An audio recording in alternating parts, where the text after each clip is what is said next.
From our previous lecture, pinag-usapan natin yung theory of production. And ang sabi natin, the theory of production gives us or defines to us or illustrates to us the relationship between inputs and output. And we also said, dun sa previous lesson natin on the theory of production, that our inputs are not free. Tama? May kabayaran yung mga inputs na yan, yung mga raw materials na ginagamit natin para tayo ay mag-produce. May bayad yan. It's an economic good.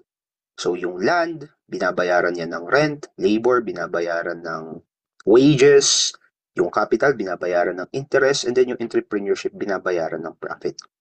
Now for this specific lecture, ang titignan naman natin is basically yung monetary value ng inputs na ito. And the monetary value of these inputs, yung mga raw materials na ginagamit natin para mag-produce ng goods and services, we term that as your cost. So we will be talking a lot about cost for this particular lecture. Titignan natin yung nangyayari sa cost in the short run, and then kung ano rin yung nangyayari sa cost in the long run. So mahalaga na maintindihan ito sa yung theory of cost because this is part of your table of specifications in microeconomics primarily. And then later on, titignan rin natin kung ano ba ang relationship ng cost sa supply, which is a very, very important concept as well in microeconomics, part of your TOS. And at the end, I will be talking about a related topic, which is profit. So theory of cost tayo, what is happening in the short run and in the long run. And then we'll talk about how cost affects your supply.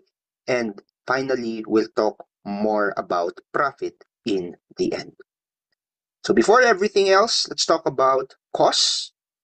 Nasabi ko sa inyo kanina, cost is the monetary value of your inputs. So dahil hindi libre itong mga inputs natin, yung mga raw materials, yung mga ingredients sa pandesal, yung mga fertilizers, yung mga seeds na ginagamit sa pagtatanim, dahil hindi yan libre, mayroon yang value in terms of money. Usually kasi, binibili yan in terms of money.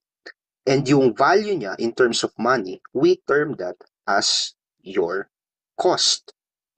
In our previous discussion, sabi natin na ang ating inputs can be categorized into two, right? You have variable inputs and you have fixed inputs.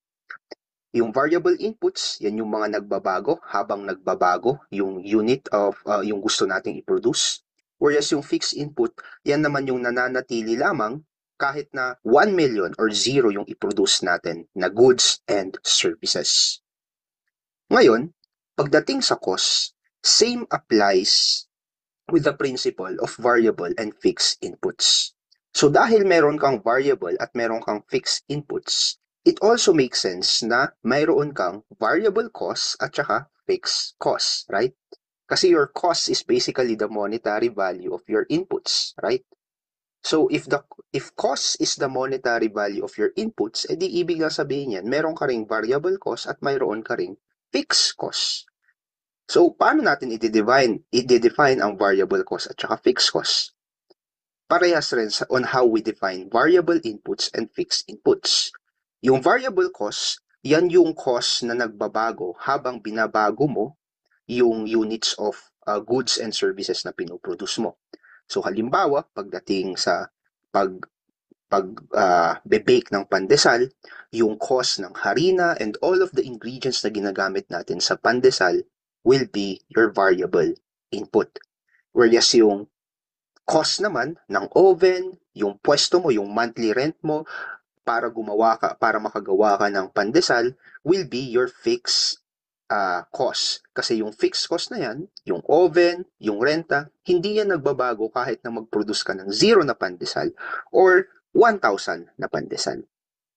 So it just makes sense as well na kung meron kang variable cost at saka fixed cost, mayroon ka ring short-run cost at saka long-run cost, right? So ano naman ang ibig sabihin ng dalawang ito? Same with how we define it in the theory of production. Yung short-run cost, Okay? Yan yung cost in the short run kung saan mayroon kang variable at saka fixed cost. Short run cost. So may dalawang uri ng cost dyan. Variable, yung mga cost na nagbabago habang binabago mo yung goods, yung unit of goods and services na pinuproduce mo. And then meron ka rin namang long run cost kung saan lahat ng cost mo ay puro variable. Lahat nagbabago, lahat nag-a-adjust.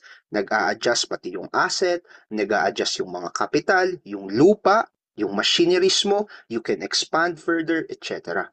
Now, sisimulan natin yung discussion natin on what is happening sa ating cost in the short run, where you have two kinds of costs, variable and fixed costs. So sisimulan natin yung discussion ng short-run costs by defining some of these concepts in the theory of costs. First, we have your total cost. So yung total cost mo, with the word itself, anong ibig sabihin yan? Kabuuang cost. So yan yung pangkalahatan na cost mo in the short run. Remember, we're talking here in the short run kasi nga dalawa yung uri ng cost mo. So lahat ng nagastos mo, lahat ng presyo na pinambili mo, okay, lahat ng pera mo na pinambili mo ng raw materials, oven, monthly rent mo kapag ikaw ay nagbi-bake, those are total costs. And sabi natin, ang cost mo in the short run, dalawa, right? Fixed cost at saka variable cost. So ano ang formula ngayon ng ating total cost? Pagsasamahin mo lang yung dalawang types of cost na yon para makuha mo yung kabuuan. So, total cost is equal to total fixed cost plus total variable cost. And then we also have average cost. Dito naman, tinitignan natin kung gaano ka-efficient yung ating cost, okay, in producing one particular output. So it means kapag mas mababa yung cost, kasi gastos to ha, pinag-uusapan, hindi po production ang pinag-uusapan natin dito. So kapag mas mababa yung average cost, mas gusto natin yan. It means mas mababa yung ginagastos natin per unit of goods and services na ating pinoproduce. Kapag naman mas mataas, what that means is inefficient yung ating cost. Kasi mas magastos yung bawat unit na pinuproduce natin sa ating pagnenegosyo. And how do we get average cost? Average cost is simply your total cost divided by the quantity of output that is produced. And then, meron ka ring marginal cost. Ang sabi natin dito, ano ang ibig sabihin ng marginal? Marginal means additional. So, tinitignan natin dito, ano yung additional, ano yung naidadagdag na gastos every time na nagdadagdag ka ng isang unit ng goods and services na pinuproduce. So you're looking at the additional cost every time you add one unit of your produce. So what we're seeing here is, the formula there is the change in your total cost divided by the change in your quantity that is being produced. Now, usually, ang marginal cost mo, later on, pag-uusapan natin yun, but usually, yung marginal cost at saka yung average cost mo, magsisimula yan na mababa, and then later on, aakyat. Again, cost ang pinag-uusapan. So, kapag cost ang pinag-uusapan, lagi niyong tandaan to. Ano ang gusto natin sa gastos? Tumaas o bumaba? Ang gusto natin, mababang gastos. Okay?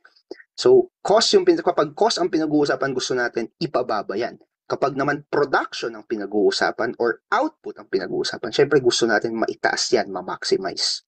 So, ang cost gusto natin ma-minimize, ang production naman gusto natin ma-maximize. Now, aside from your total cost, total average cost, and marginal cost, you also have average variable cost. So, ano yung average variable cost? Simply, kukunin mo lang yung total variable cost at i-divide mo dun sa output. So, tinitignan mo dyan yung variable cost per unit of goods that is being produced. And then, the last one would be your average fixed cost, which is total fixed cost divided by the output that is produced.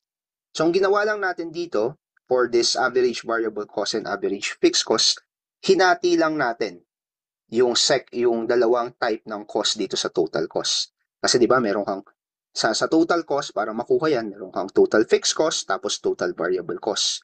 Ang ginawa natin, kinuha natin yung average ng TFC, naging average fixed cost. Kapag kinuha mo naman yung average ng TVC, magiging average variable cost naman. Yan. Okay? So, for the next slide, let's have some computation exercises para mas maintindihan natin yung mga formula na ipresent ko sa inyo dito. So, here is a table. So, sa table na to, mayroon kang units of output here, and then you have total fixed cost, total variable cost, total cost, average fixed cost, average variable cost, average total cost, and marginal cost. Paano natin kukumputin yan? Base doon sa formula na ating napag-aralan kanina. So, total fixed cost, kung mapapansin nyo, pare-parehas lamang yan, right? Kasi nga fixed cost siya. Kahit na 0 yung maiproduce or 60 yung maiproduce, ang total fixed cost mo, iisa lang because it's fixed. Yung total variable cost mo, yan na ngayon yung nagbabago. So, from 0, 50, 100, up until tumaas siya. So, mapapansin nyo, ang total variable cost, tumataas rin siya every time na tumataas yung units of output that is being produced. So, paano mo kukunin yung total cost? Sabi natin, ang formula ng total cost is total fixed cost plus total variable cost. So, ipag-a-add lang natin yung dalawang column na to. So, total fixed cost at saka total variable cost. Kaya dito, that's 150 plus 0, kasi wala kang variable cost, you get a total cost of 150. At 6 level of output, meron kang 150 na fixed cost, tapos meron kang 50 na total variable cost. You add them together, you get 200. The next one, at 16 level of output, you have 150 na total fixed cost plus 100 na total variable cost. Then you get 250. And so on and so forth. So kung ako sa inyo, you can pause the video and try to see kung tama ba yung mga pinaglalagay natin na numbers on the remaining cells in this table. Next, ang susunod daw na kukunin natin is the average fixed cost. And sabi natin, ang average fixed cost is simply the average of your total fixed cost. So, ang formula ng average fixed cost natin is total fixed cost, divide it by your output. So, dito mapapansin mo, 150, yan yung total fixed cost natin, divided by 0, so wala, error yung average fixed cost natin. On the second row, you have 150 na fixed cost, divide it by 6. So 150 divided by 6, ang makukuha mo dyan is 25. Yun yung average fixed cost. Next, 150 here divided by 16 naman dito, then you will get 9.38. And so on and so forth. So kinukuha lang natin yung average ng ating fixed cost. So kung ako sa inyo, you can also pause this video right now so that you can compute and check kung tama ba yung mga susunod na cells. Now, lilinisin ko lang ha, kasi ang dami ko nang naisulat para mas malinaw dun sa mga susunod. Okay. Erase, erase, erase. Erase, erase, erase natin yan.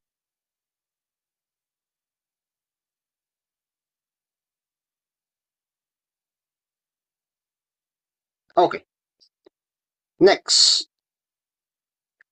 let's talk about the average variable cost. Ang average variable cost, parehas lang din yan ni average fixed cost. Pinagkaiba lang nila, ang kinukuhanan natin ng average sa AVC natin, sa average variable cost, is the average of the total variable cost. So, ang average variable cost mo, ang formula niyan is total variable cost divided by the quantity. So in this example here, in row 1, you have an error. Kasi ang total variable cost mo 0, ang units of output mo 0. So 0 divided by 0, that is undefined, right? The next one, you have a total variable cost of 50. Kung ang 50 ang total variable cost mo, i-divide mo siya sa 6, what happens? Ang sagot, 8.33. The next, you have a total variable cost of 100. 100 divided by 16, and you get 6.25. The next one, ang total variable cost mo ay 150. I-divide mo ngayon sa 29, you now get 5.17 as your average variable cost. And so on and so forth. Try to compute it on your own kung tama ba yung mga numbers natin on the following cells. Finally, you have average total cost. Yung average total cost mo, pwede yang kunin in two ways. The first one is, you get your total cost, i-divide mo siya sa quantity. And then you will get your average total cost. Parang yung ginawa natin sa average fixed cost at saka average variable cost. So TC divided by the quantity, you will get your average total cost. Or, your average total cost is equal to your average fixed cost plus your average variable cost.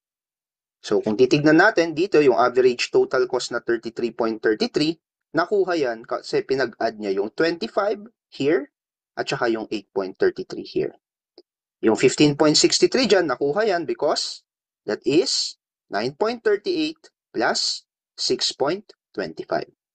Yung 10.34 naman dyan, nakuha yan because of 5.17 plus 5.17. So you can also compute the remaining items or the remaining cells sa baba ng 10.34 to see if tama yung ating sagot. And finally, we have our marginal cost. So before that, I'm going to erase this first para makita natin yung formula kung paano nakuha yan.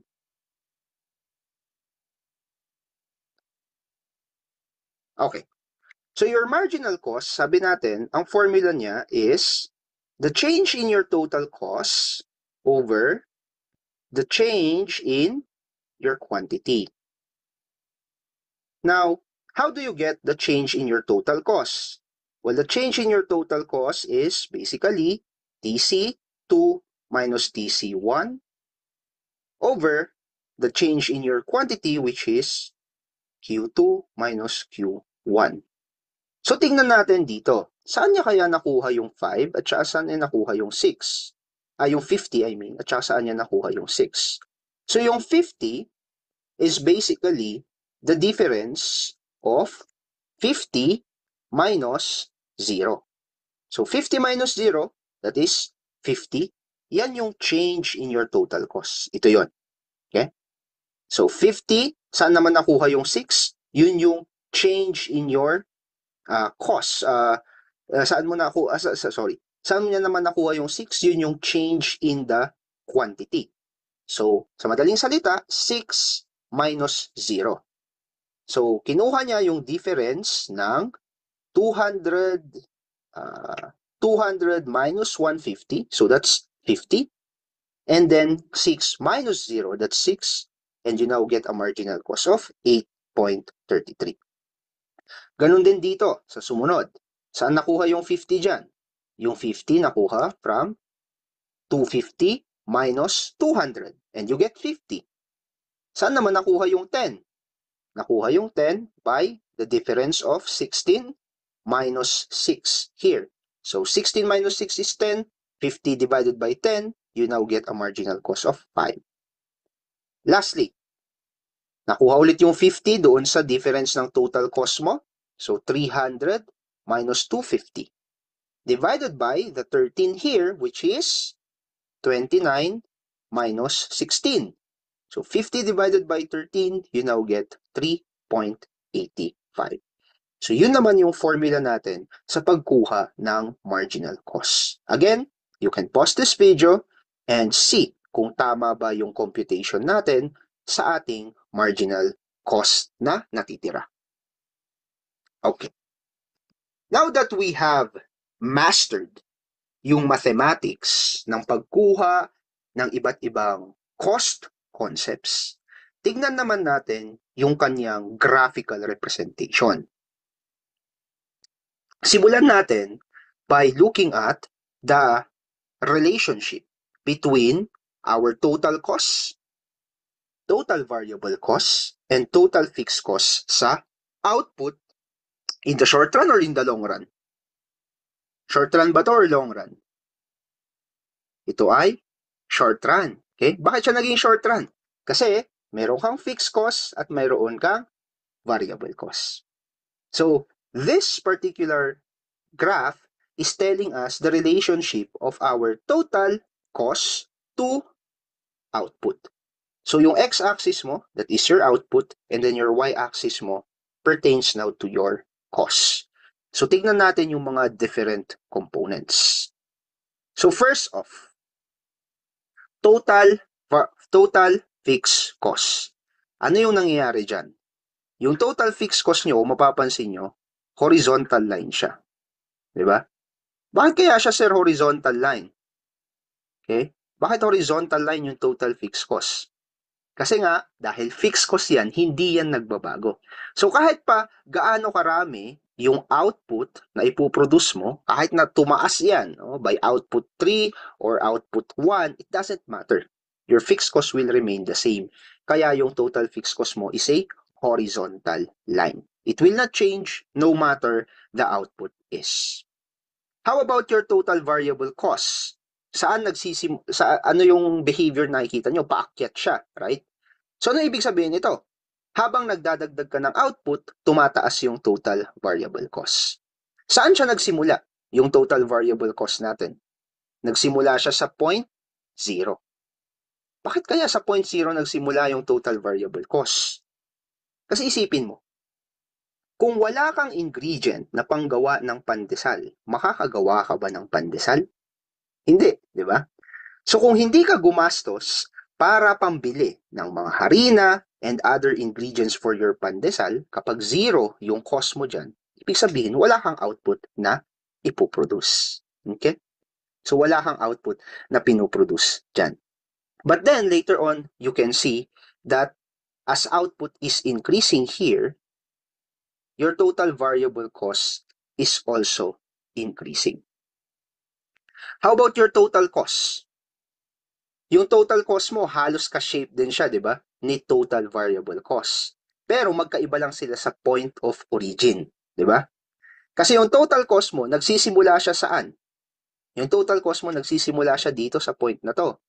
Sa point kung saan nagsimula si total fixed cost. And this is correct. Bakit? Kasi di ba yung total cost mo is a combination of total variable cost plus total fixed cost. Right? So, kung 0 ang total variable cost mo, kapag yan ay 0, may cost ka pa rin when we're talking about total cost. Ano yung cost mo? Yung cost mo is yung total fixed cost, which starts here.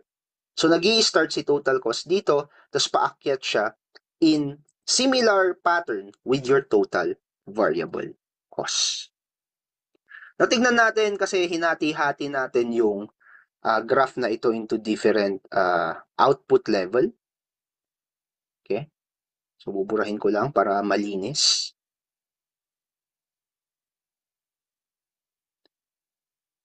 Ano yung mapapansin nyo sa segment or sa portion or sa area na ito? This area. Okay? So, the area from 0 to Q1, what is it that we are observing? Now, in this range, okay, mapapansin nyo that cost is increasing. Okay? Pataas ang cost mo, pero nagiging flatter and flatter siya. Okay? So, yes, pataas yung cost, pero bahagya siyang bumabagal. It is increasing at a decreasing rate. So, dito sa portion na to, cost is increasing at a decreasing rate. And this is because each additional unit of output adds less and less to the total cost. So every time na magdadagdag ka ng output dito, sa portion na to, tumataas yung cost, pero yung karagdagang cost, yung marginal, let's say, yung marginal cost, bumabagal naman siya. So you can see a particularly increasing cost, pero bumabagal yung kanyang progreso. It is flattening, okay? Papunta siya sa pagiging flat. Now, sa area naman na to, you can see that the cost is increasing at an increasing rate, okay? So, beyond your Q2, even, okay, beyond your Q2, the cost now, your total cost is now increasing at an increasing rate. Dito, bawat isang produce or bawat isang good or bawat isang unit na ipuproduce mo adds more and more to the total cost. So because it adds more and more to the total cost, mas nagiging magastos siya, right? At this particular area, ang total cost mo, instead na maging flat, nagiging steeper, okay? Nagiging mas matarik siya sa portion na ito. It is also due because, this is also due to the law of diminishing marginal returns, by the way. So isipin nyo, ano ang formula natin ng ating marginal cost? Change in total cost over the change in your quantity. Okay? Ano yung sabi natin sa marginal returns? Okay? Ano yung nangyayari sa marginal returns? Ang marginal returns mo, yung every karagdagan ng unit mo, as you are producing more and more, bumababa, di ba? So your production or your quantity is actually going down. So mathematically speaking, kung itong change in Q mo, pababa, ano yung nangyayari sa total cost mo? If the denominator is getting lower and lower and lower here, bumababa at bumababa yung Q, yung output mo, yung marginal output mo. Kung bumababa yan, anong nangyayari dito sa numerator? Tumataas naman yan. So because of the law of diminishing marginal returns, mathematically speaking, the denominator will have a lower value, and when the denominator has a lower value, the numerator will now increase its value.